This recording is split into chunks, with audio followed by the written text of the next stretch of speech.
Hi, I'm Pastor Lee Choate, and I'm here to introduce an exciting group of young people and their amazing new podcast. And even though this podcast is by the young people and for the young people, feel free to join in if you're young at heart. And now, without further ado, we welcome you to the 7. 7 is the number of completeness.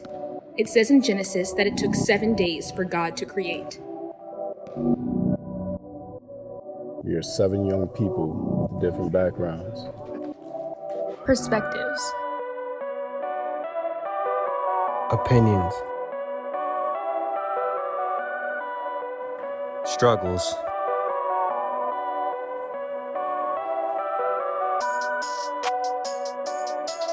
successes.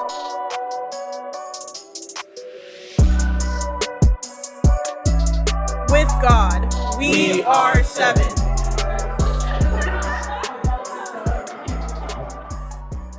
Welcome to the pilot episode of NEP's 7, the podcast. Oh, 10. Vibes. This podcast is a safe place where we discuss the struggles and triumphs we face while we try to navigate the world.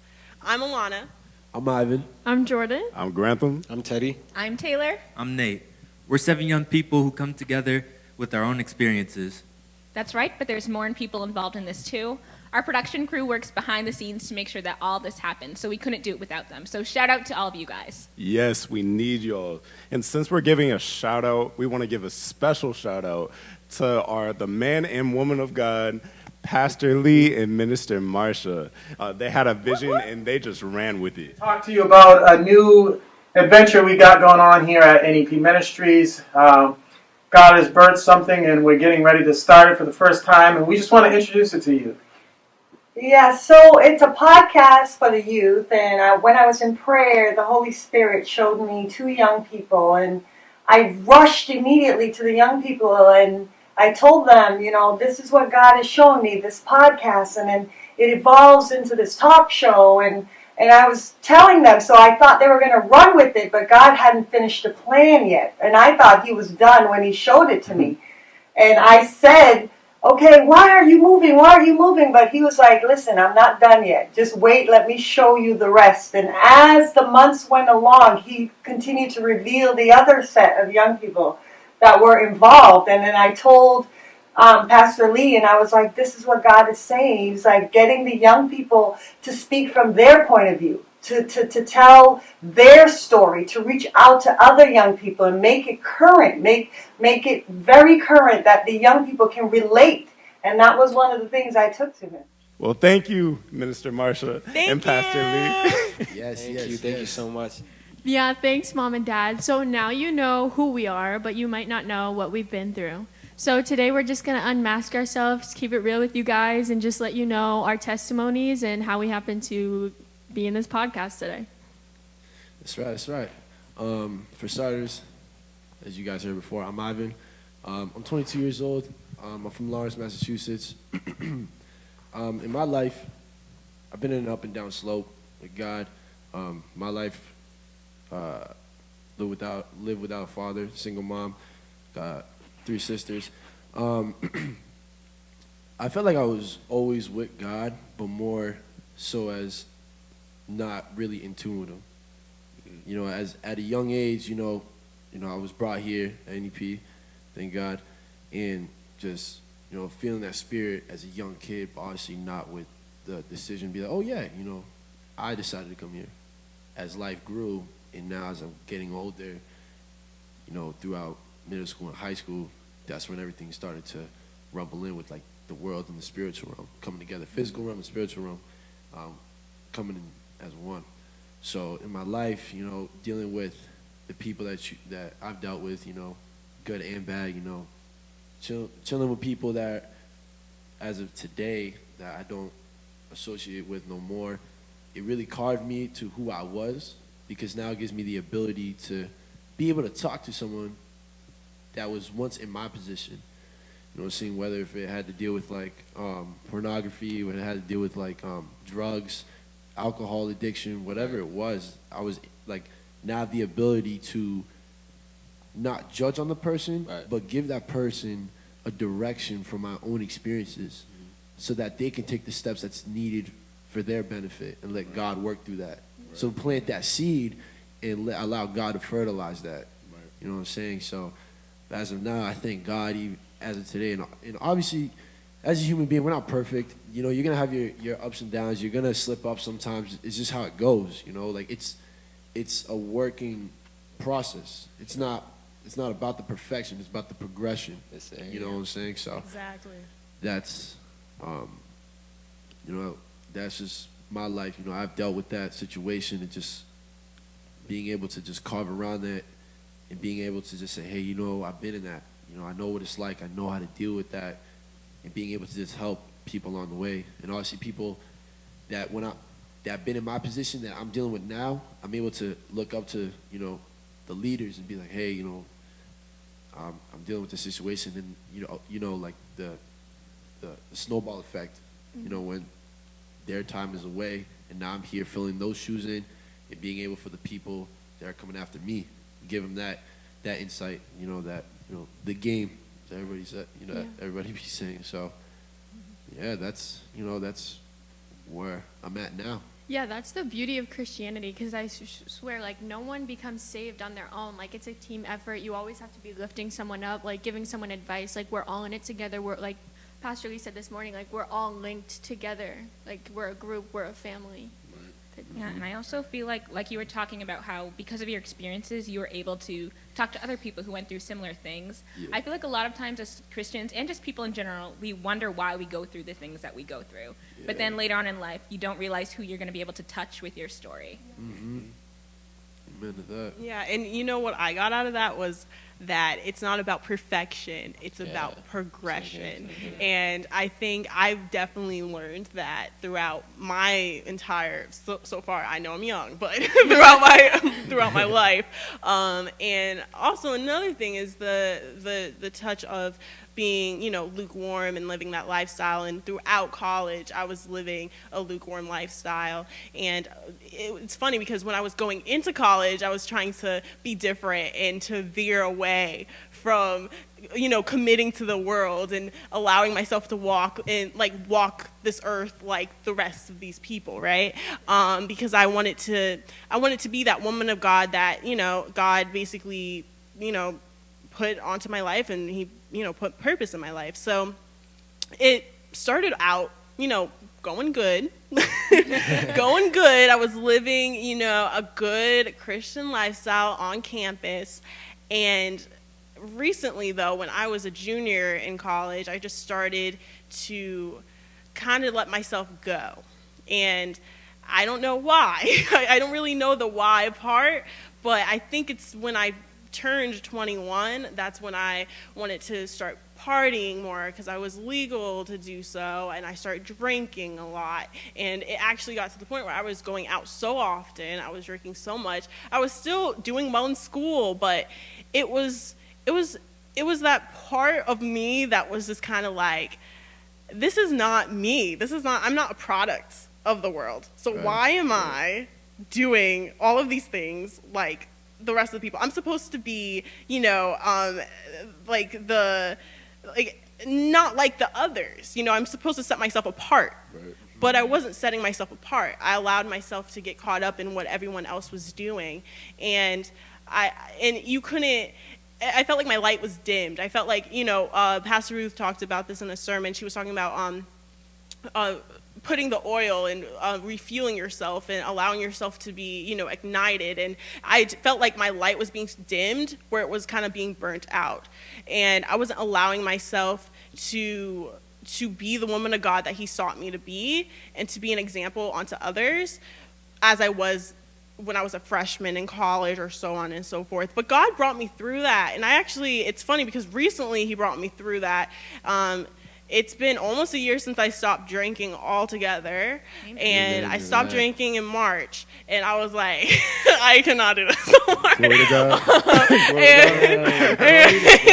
Okay. And March was the same month, too, that I decided to give myself back to Christ and to be real and serious and raw about it. I was like, you know what? You placed a purpose onto my life, and therefore I'm living for God. I'm not living for myself. It's not about me. Right. It's about God, and what am I doing, and who am I to tell God what I want to do, right? So I decided, hey, I'm going to start reading the Bible. I'm going to start ministering to my friends. I'm going to start giving, him more of my time and praise and worship. And also, I'm just going to live my life the way that it should be lived and the way that it should be lived out. And so, it's so funny because even from my testimony, it really touched a lot of my friends. And now to this day, like my best friend, we were on the phone yesterday, and she was like, Alana, I literally pray 3 times a day now, and I literally just gave my life to Christ. I just talk to God before I go to bed, and my best friend, I just couldn't imagine her telling me that. That's when you see God, and she literally told me, because she was my roommate too, and she was like, Alana, I saw you praising and worshiping God and giving your life to Him, and just seeing the progression that you had, and it's that, guys. It's not about perfection. It's about progression, and when people see the progression that you have, and that the achievements that God actually blessed you with, then they're inspired, and they would want to live their life out the same way. Yeah. And so that's my testimony. That's amazing. And I wanted to add that little part to that, being able to shift your whole image from people of who they thought you were before, and being able to change into something that they never even thought of. Yeah. Which is amazing, because now it's like, whoa, where is this person even coming from? I don't even know this person, compared to who I knew before. And now it's it's amazing, because now they just want to know the information. How did you get to where you're at? Mm-hmm. Yeah. That's awesome to hear. Yeah. That just reminds me of what Taylor was talking about earlier, about how you don't know who is going to be touched by your testimony, or see you going through something and be like, that's the strength that I need in my life. I can do that. I can get behind that. I feel like in today's society, everyone just needs hope. Everyone just needs something to feel in their heart, honestly. So that's what's so beautiful about Christianity also. Yeah, and I think just how you were talking about how you were living kind of a lukewarm lifestyle, no matter what we go through, God is always with us, and He's going to bring us where He wants us to go. And it's just our responsibility to have faith in Him. Yeah. So that's kind of something that I've struggled with in my life, in my testimony. So especially after recently graduating from college a couple years ago, when I graduated, that was also the end of my basketball career, which was really hard for me because sports have been a part of my life since I was a little kid. It was my identity. And when that ended, it felt like I lost that. And I felt like I didn't have anything. And I was questioning my purpose, wondering what it was. And I felt stuck, abandoned, God, what am I supposed to do now? And then I started comparing myself to everybody around me, seeing friends my age, and family members married with kids, engaged, getting houses, or already established in their careers. And then I'm there's me just sitting here, strenuously applying to medical school, hoping to even get in, still single, never having dated. I'm God, when are you going to move me in my life? I just feel lost. And so I began to have a lot of self-doubt about medical school. So I'm pre-med, and the process to apply is really long and everything. And I started to question, well, am I smart enough to do this? Am I going to be able to make it through? And even though earlier that year I had gone to a church service and got a word from God that I was going to make it through, despite that, I was still doubting Him. And we need to have faith in God. So the pandemic has been hard on so many people, but I really took that opportunity to kind of get away from the noise and develop my relationship with Him, to learn how to build that trust and that faith. So a couple of the things I did was I've been seeking out mentorship with one of the ministers here at the church. I also joined a Christian book club with my cousin Jordan and Pastor Marsha, who are a little dysfunctional, but it's been really good to kind of talk about our faith, the different things we're going through. And my younger sister Alana, who's in Called, is also in it. So that's another thing I've been doing, singing on the praise and worship team, trying to pray every morning, just these little things to build up my faith in Him and trust in Him. And so recently this fall, I ended up getting 2 interview invitations to different medical schools. And Amen. Thank you. And I was still super stressed about them, but then I ended up going to the interviews, and I remember feeling so great after them. And I was like, this is completely different, like a total 180 to how I felt at the beginning of the year when I was like, I'm not smart enough, like I'm not going to make it in. And it just shows that God will put you where he wants you to go. He has a plan for all of us in our lives. We don't need to look at what anyone else is doing or compare ourselves to where anyone else is. He has a specific purpose for you, and no one can be better you than you are. So that's what I've been going through, just trying to keep building my faith and confidence. And I definitely still stumble and fall, but I'm learning to trust in him more. Yeah, for sure. Mic drop. Nah, like the great thing is God like being with you through the doubt, you know? Like sometimes we forget the fact that, okay, God still loves us even through the doubts. Because you're like, oh, you start to feel, what's the word? You start to feel bad about yourself because you're doubting and you know you're not supposed to. But just to know that God is still with you and he's walking with you through it, bruh, it's such an amazing feeling.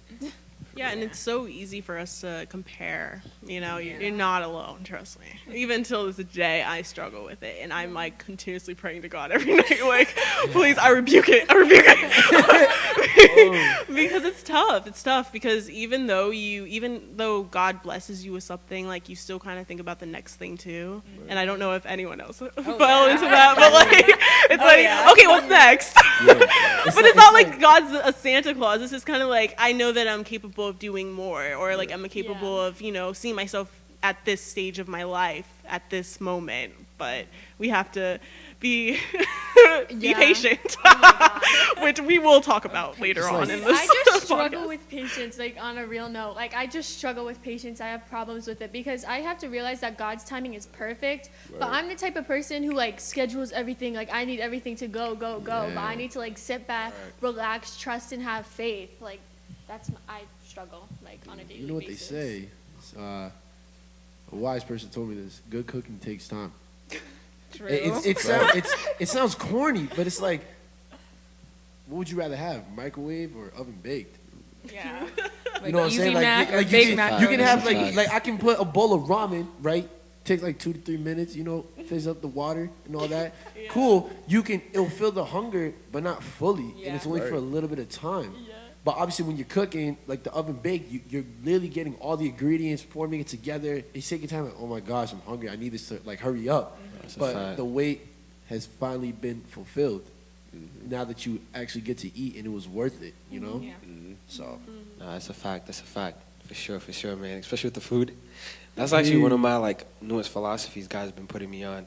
You are what you eat. But a little bit about me before I get into that. You know what I mean? So for me, my testimony, I would say, I was blessed to grow up in a family where we talked about God. You know what I mean? Since I was young, went to church, even been to like Catholic schools too. So I was always surrounded with God. But as I grew up, I kind of was like, quote unquote, the church boy. You know what I mean? And in my like generation growing up, it was not cool, to be honest. You know what I mean? And I wanted to be cool. I wanted to fit in with everybody. So I remember the day like the enemy whispered this lie. I remember one of my friends. She was like, Teddy, you're like a church boy. And I'm like, what? I can't be like that cannot be my identity. You know what I mean? So I remember from that day forth, I was like a sophomore in high school. I did everything in my power to not be looked at as a church boy. You know what I mean? Whether it may be going out, you know, party, post on my story, you know what I mean? Like, wherever it may be. But still, in nature, my mom was bringing me to church every Sunday. I was still here. I was the usher, you know what I mean? But out there, I didn't want people to know that. I didn't want that to be my identity, you know what I mean? So I just found myself, like, going farther away from God, you know what I mean? And it was just sad. And one thing I do thank God, though, is he kind of let me have what I wanted. You know what I mean? I did want the lifestyle. I did want to go out. I did want to be looked at as the cool kid. Not per se the cool kid, but you know what I mean? But I just didn't want that. You know what I mean? And even money, like I was chasing the bag. I wanted to have money. I wanted to have, even if it was love. You know what I mean? God let me have all those things. And I think for me, it just got to a point where I had everything I wanted, but I still didn't feel that fulfillment. You know what I mean? You know when you achieve something, you're like, I got it. I was just like, I got it, but this was it. Oh, like, this is what I've been working out so hard for. And, oh, this is what they talk about in the movies and the songs, you know? It really is not that fulfilling. And I just found myself lost. That's really just the word, you know what I mean? Lost in the sauce, that's how I call it. Lost in the sauce. And I thank God he let me go there because I needed to go there. You know what I mean? As you said, God let things happen. You know what I mean? I needed to be in that position, but I remember 2019, started coming back to church. At one point, I even stopped coming to church, but then I started coming back, and as you grow older, things start hitting different. You start understanding the word, and everything just started making sense. You know what I mean? I've heard this word over and over again, but now it's actually hitting. And just coming back to church, I was just like, I don't need this stuff anymore. Let me try out God, for real. I actually felt the love of God. I've seen people praising and worship close their eyes, and for the first time, I did that, and I really meant it. You know what I mean? I see God, and I really meant it. And from that point on, it's just been looking up. You know what I mean? It's been looking up. It's been about, honestly, my anniversary, December 14th, it just passed. Because that was the last day I said, I remember that was my last dance, I called it, in the world. You know what I mean? I remember I talked to God. I was like, God, this is my last day. I'm going out, did whatever, turned out whatever. And that was it. That was my first. This my last dance. You know what I mean? I promise this time. And I love God because we actually did have that conversation, and He was like, cool. And now I'm here.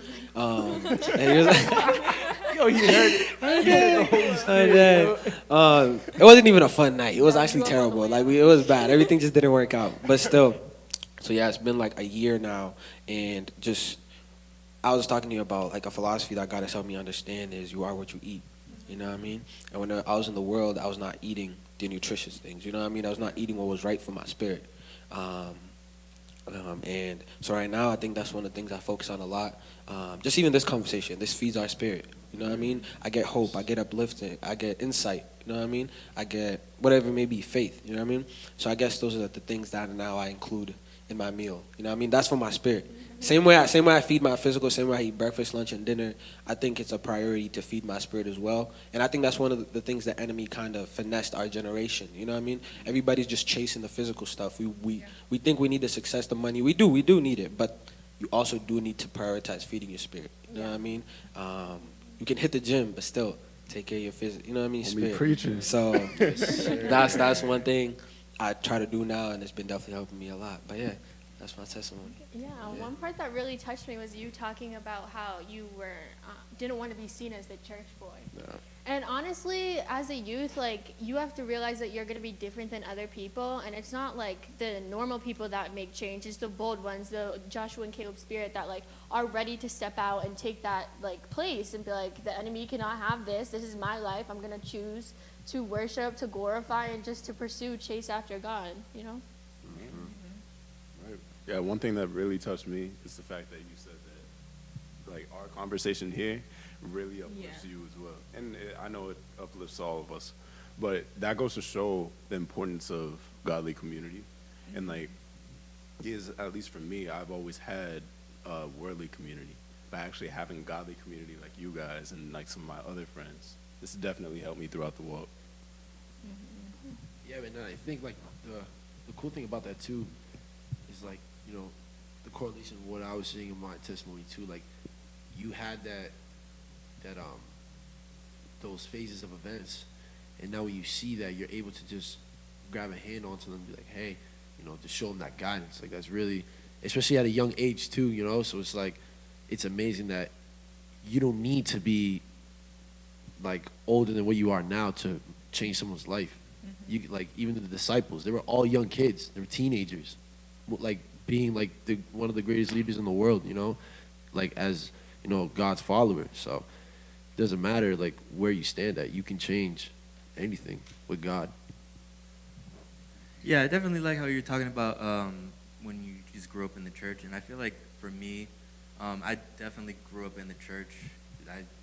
Ever since I can remember, and I feel for me, a lot of people would tell me the same thing, talking about how if you're good, you go to heaven. If you're bad, you go to hell. And I feel for me personally, I wanted more information stuff, and I wanted to know from God for myself instead of just what everybody was telling me.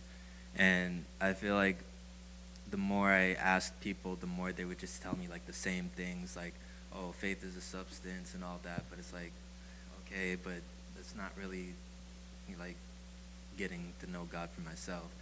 And then that kind of just led me to hanging out with the wrong crowd and all that. So I feel later in life, I tried to like find God. You know, I would try praying and stuff, and I feel like praying and stuff like that. Like I would ask God, like to reveal Himself, and sometimes I would feel like it would be like a telephone call, and I was like the only one on the line, and so I would just keep doing that like repeatedly and just like asking Him to reveal Himself.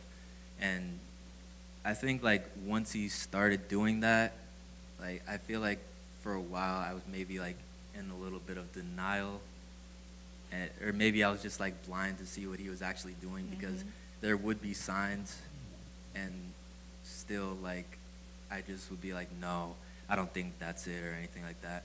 And it was weird because like I remember one time like I had asked God to reveal Himself, and then it was weird because I went to Bible study and we started talking about like Gideon and all that, and we talked about how Gideon kept like asking.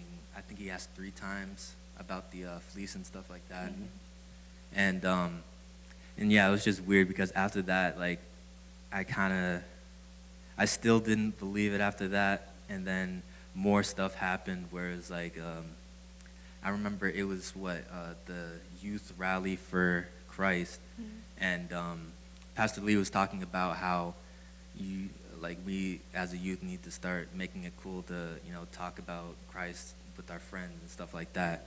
And even after that, it was weird because all my friends started like kind of being sad all of a sudden, talking about like they don't know what to do and stuff like that. And at that point, it kind of like clicked in my head where I was like, have you tried, going to church? Have you tried maybe reading the Bible and stuff like that? And that's when I kind of figured like, okay, maybe this is God trying to show Himself to me and stuff like that. So, and I think that at this point right now, I'm definitely just growing every day, and I'm really proud about where I am right now. Amen. Amen. One point that you said, you were talking about asking God to reveal Himself, and I feel like we all hit that point. You know what I mean? You're like, God, like, where are you?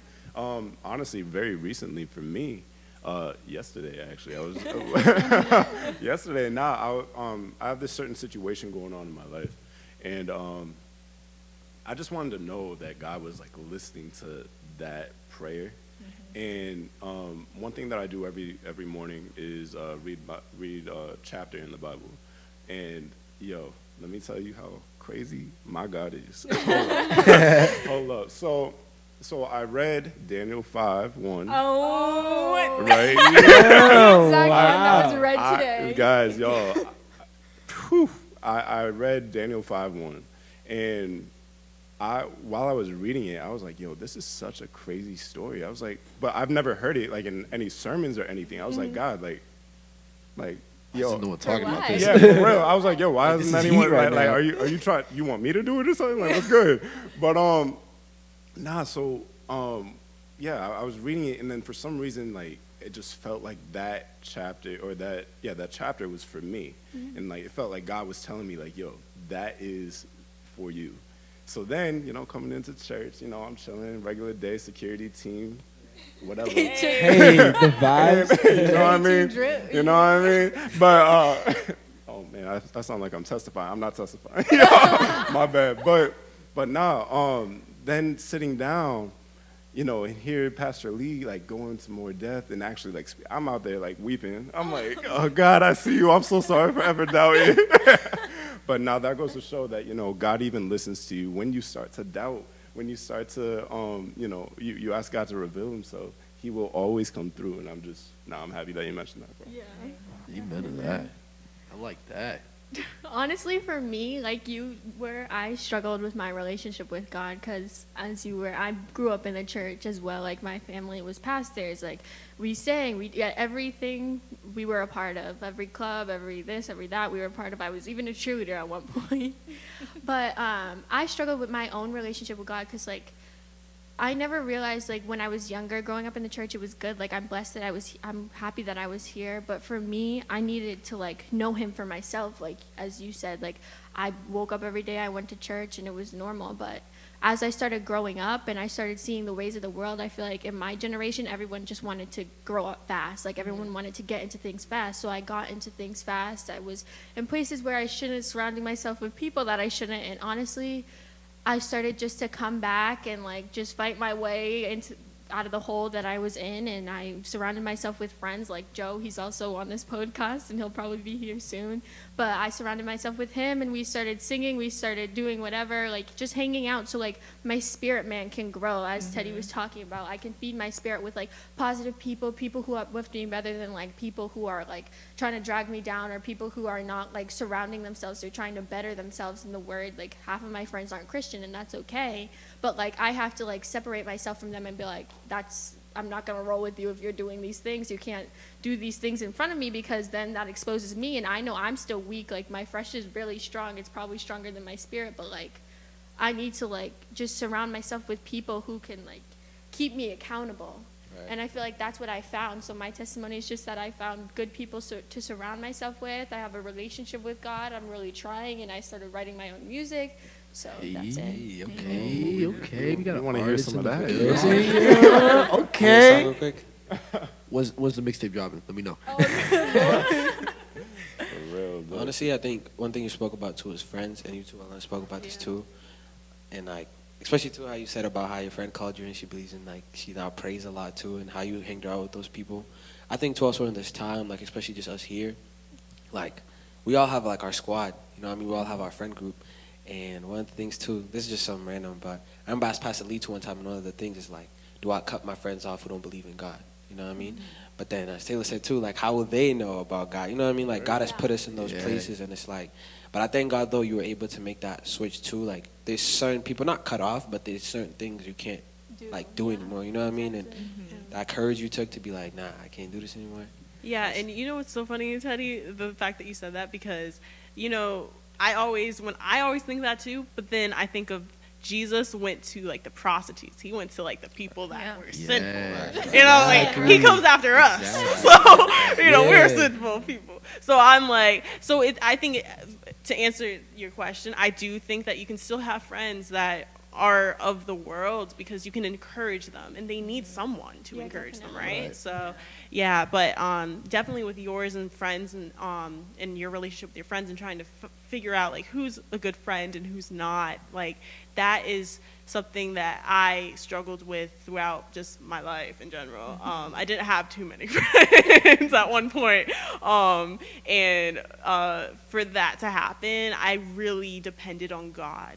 And I think that's when my relationship sparked. And that was when I was in middle school. So when, Ivan, I think you mentioned it doesn't matter how young you are, because you are still, can be like a testament. Yeah, God can still use you to help others, and for others to see, you know, what God can do. And literally when I was in middle school, God started working. And I was like, and I was alone, but I depended so much on God in that time. And I thank God for the situation that led to that happening. And I thank God till this day about all the other situations in between, because God really uses our mess as a message. And as we all say our testimonies, that's what we're telling you. We're telling you about our raw, true uncut mess.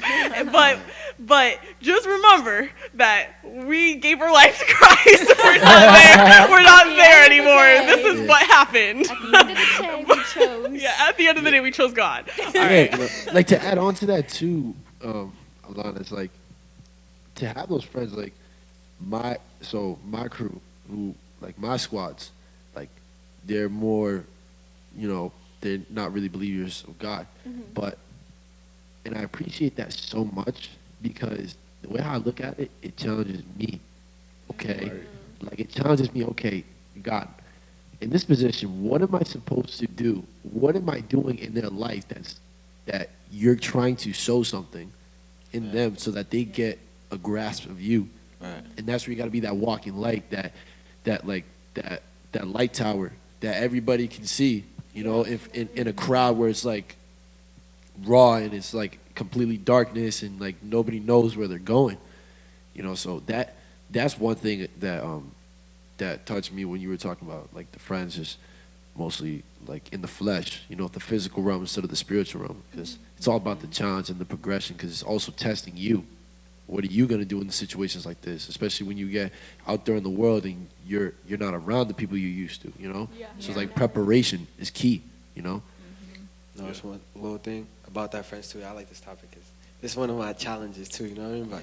But the same thing you said, too, like how your friends are still in that type of time. One thing for me that I did, I kind of went ghost. Like when I started off, and COVID helped out with that because I didn't have to even think. Yeah, everything helped for me. Isolation and a half, yeah. And like when I went ghost, simply what God did prepared me. You know what I mean? Like I kind of just did everything, and even my friends too were like, "Bro, so we're not gonna be friends anymore." I'm like, "Nah, but I just gotta go ghost." You know what I mean? So it's like during that time of going ghost, I fed my spirit, I strengthened my spirit. So the thing is like now I still link with them, or we still are friends, but when I'm together with you, I won't compromise. You know what I mean? And that's the thing where I found myself, like, even just a lot of us young Christians, like, we compromise a lot. You know what I mean? And it's like, we still love God and everything, but it's like, man, you know what I mean? So it's like now it's like, I still do compromise. I'm not perfect progression, you know what I mean? But that's one of the things I'm, like, trying to get strong at. Like, even if I'm in an event, in a situation, I'm like, yo, I got to be out, or I can't participate in this. And it's crazy. I thank God for this happened the other day. I was in the car with my friend, right? And she started, like, playing, like, secular music. But like I had talked to her before, I don't like, this was like one of the things I kind of cut off too, and she was like, "Oh no, it's okay, Daddy, I'll turn it off." And I'm like, "It's fine, you can listen to it." She's like, "No, I respect that." And I was like, "Wow." You know what I mean? Like I was like, I bet, it's cool. You know what I mean? So yeah, that's one of the things too, like going ghost and preparing yourself. So next time you're with them, don't compromise. But I'm not saying go ghost, but you know what I mean? Nah, I definitely feel you, man. Like I feel like sometimes I feel like we've all hit that period of isolation, right? Yeah, and at least for me, COVID actually helped with that. Well, let me go back. So I've grown up in the church and everything, NEP, my home church. You feel me? But growing up, I had that problem of religion versus relationship. Now I didn't know I thought religion was relationship because I came to church every 2 seconds. I had a relationship with God, but college taught me different. Let me tell you. So while I was in college, I was a motivational speaker. I was a mentor to many. I was talking about godly values, and I was telling everybody how you should love Jesus and keep doing your thing. But I wasn't living that life. So like while I was in college, I was throwing like the craziest parties. Like I was at UHart. Shout out to University of Hartford. But through like the craziest parties, a lot of drinking. I was idolizing a lot of like success, having a ton of money and women and stuff like that, and then what kind of, I don't want to say it fed that spirit, but when I moved, when I graduated from UHart and I moved to Miami, I feel like God had me in a testing period where God was just like, even, it's so crazy how like God was still working with me throughout that whole process, because like, honestly, if I was God, I would cut me off. So, like, to be honest with you. Yeah. But while I was down in Miami, God was using that period to test me. Like, are you going to continue to live this lifestyle? Are you going to continue to do that? Or are you set apart like I called you to be? And, of course, I've made some mistakes along the way. But, God has continued to, like, be faithful to me throughout this entire journey. I had that choice. Like once when COVID hit, it's so crazy. I was actually out when I found out about COVID, and I had that choice. Did I want to stay in Miami or did I want to come back home? And it was a choice. Like I could have stayed in Miami. It's cold right now. Like you feel me? Yeah, facts. But I had that choice, and I decided like I don't want to be around these people anymore. I don't want to be doing this thing anymore. And I was like, I think I'm going to go home and, take that next step. Like, God, I don't know what in the world you're doing, but I trust you. And during this time home, and, of course, I feel bad about all the deaths. I've had deaths in my family with the whole COVID situation. But it's blessed me tremendously because it put me in isolation. It put, literally, it was just me and my Bible. So it forced me to read my Bible, get, close to God like I needed to. And, I just can't thank God for it. But having that period of isolation is so useful. God has called us to be set apart. So he set me apart for sure. And we on this road. Now we here. Yeah. And I like how you talked about idolizing, because I think that's what we're gonna really go in depth with in a different podcast, like a podcast episode. But idolizing is such a huge thing. Like, we idolize and we don't even know that we're idolizing. Yes, you know what I mean? It's not only I'm idolizing social media. It's you idolize money, you idolize your job, you're placing that before God, and you can do that on a daily basis. It's not it's just a progression of it only. You can actually do that on a daily basis. You continuously have to give your life to Christ every single day. Right. And I think that's what we definitely need to touch on in a different podcast episode and go into more depth about that. Yeah, carry your cross on the daily. Mm-hmm. One of the things you said that really resonated with me was religion is not relationship. Right. Because I feel like a lot of Christians feel like if they just come to church once every week, they're doing everything they're supposed to do, but then the other 6 days of the week, they can do whatever else you want, And it's definitely hard. I mean, I was definitely like that, growing up in the church, I go to church every Sunday, it's fine, I'm a Christian. But, it's what you do outside of the house of God, who you're touching, how you're behaving, how you carry yourself. That's the stuff that really, and how you're building your relationship. Like you said, in isolation, it was you and your Bible. I think one of the things we have to learn as young Christians is kind of how to get deep into the Bible and stuff. Because when you're young and you're in church, you're kind of you're sleeping. That's what I'm saying. You're not really, like Teddy said, you're not really being fed. You're not consuming the word. Yeah, and so just learning how to do that is something that I'm also working on right now. Yeah, honestly, quarantine blessed me too. Even though that's what I'm saying. I'm sorry about the death and all that. I got touched by it too, but the isolation definitely helped because I ended up getting into, like Taylor said, our book club. I also bought a Bible study.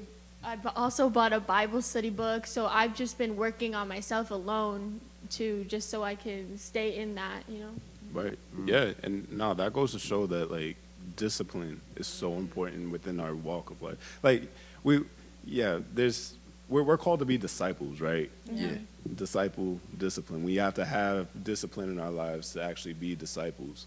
So not having certain habit, right? But, all right. Right? I said the fire. But that goes to show that we really need to have certain habits on day to day that really feeds our soul, like Teddy was saying, that really feeds our soul, so we can continue to walk this life, this godly life, this Christian life. It's like the scripture. I forgot where it says in the Bible, but it says something about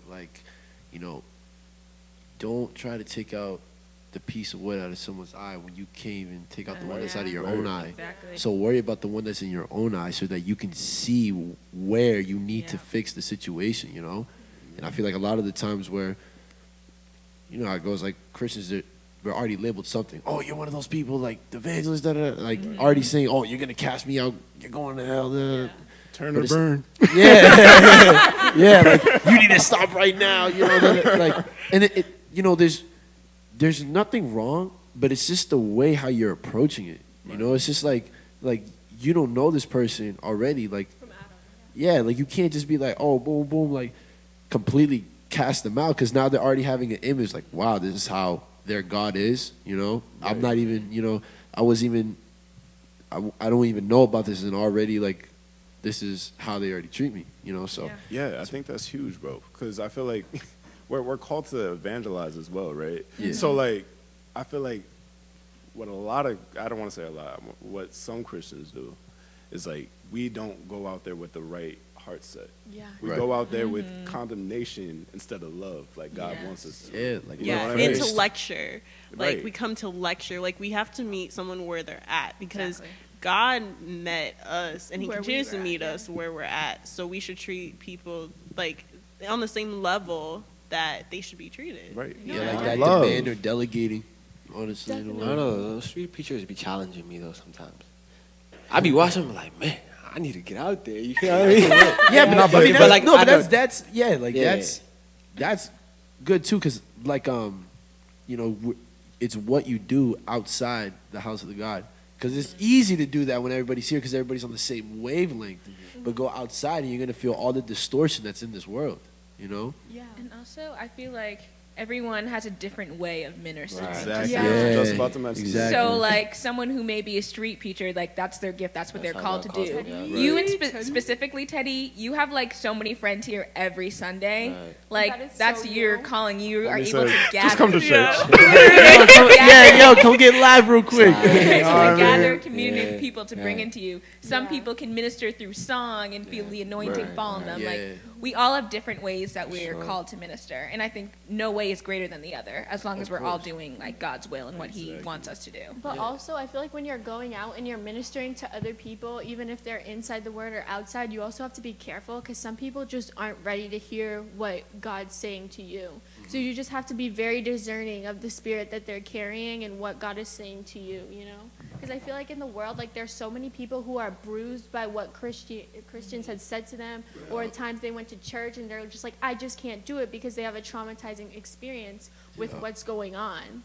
So we have to start with ourselves and then start branching out, because if we're not fixed, then how are we supposed to touch everybody else? Yeah. Yeah, plant Amen. that seed and allow God to do the work. That's And I feel like what I'm that's what I feel like it's reversed. Like we're trying to do God's work, but without even having the seed there. You Yeah. know, you're Right. fertilizing something that you haven't even planted yet. You know, so.